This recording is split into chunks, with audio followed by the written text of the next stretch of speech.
Only on CBS This Morning, the woman in charge of New Jersey's student loan program defends her agency against accusations it's out of control.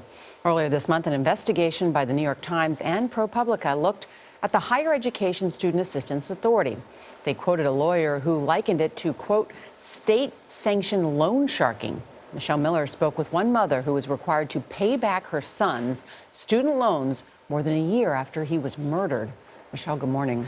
Good morning. Well, the authority, also known by its initials, HESAA, is the largest state-run student loan program in the country with a $1.9 billion portfolio.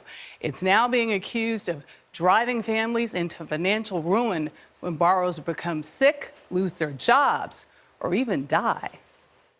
I know what a co-signing is. You know, if it defaults, I'm responsible. I know that. You're not going to save your kid, or you can go to college because for $1,000. Marcia de Oliveira Longinetti says her son Kevin was an honor student and gifted athlete when he enrolled at the University of Vermont in 2009. He had dreams of becoming a doctor, but in January 2015, she got a visit from police. Kept putting my hand in my ears and saying, I don't want to hear, I don't want to hear. Kevin had been shot in the head in his Burlington apartment.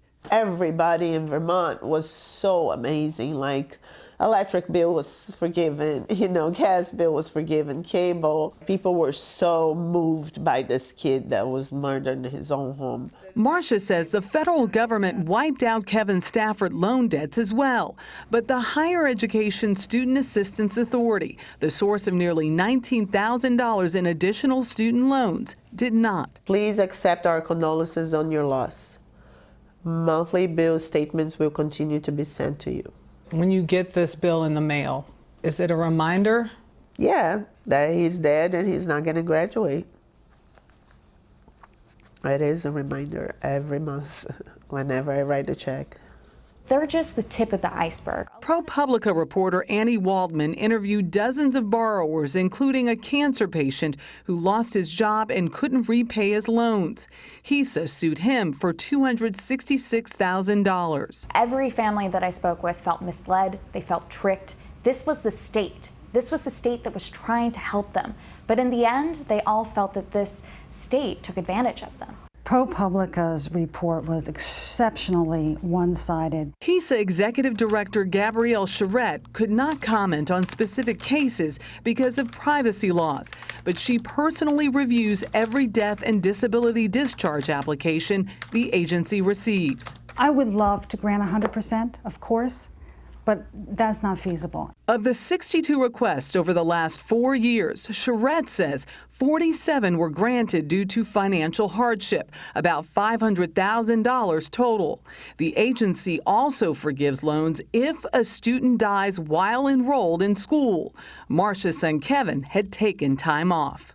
We have to keep this program fiscally solvent so we can fulfill the obligation to our current student borrowers as well as to future generations of borrowers. Are you saying that it could potentially make you insolvent to forgive those loans? What I'm saying is that every year we have to look at loans on a case-by-case basis.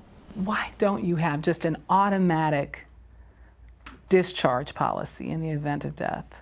We are a small state agency with using public money, and we need to be as judicious as possible so that we can help those who truly need it. Although it is a public agency, HESAA's loans are not financed by state money, but through the sale of bonds to investors. My primary interest is providing students and families with the lowest cost options available, and having a strong bond rating allows HESAA to offer very low interest rates. Because if it was a house, I would have a house if I was paying for that. But this is something that is useless. I'm throwing my money in somebody else's pocket. That's how I see it. Now, Marcia says she's willing and able to pay the principal on her son's loan, but had hoped HESAA would at least give her a break on the interest, which nearly doubled the total amount owed. Kevin's murder remains unsolved.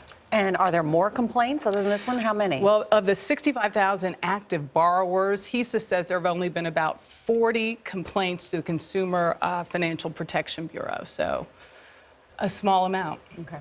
Michelle, thanks. Yeah, that's a very tough story. It is a tough story. Thank you very much, Michelle.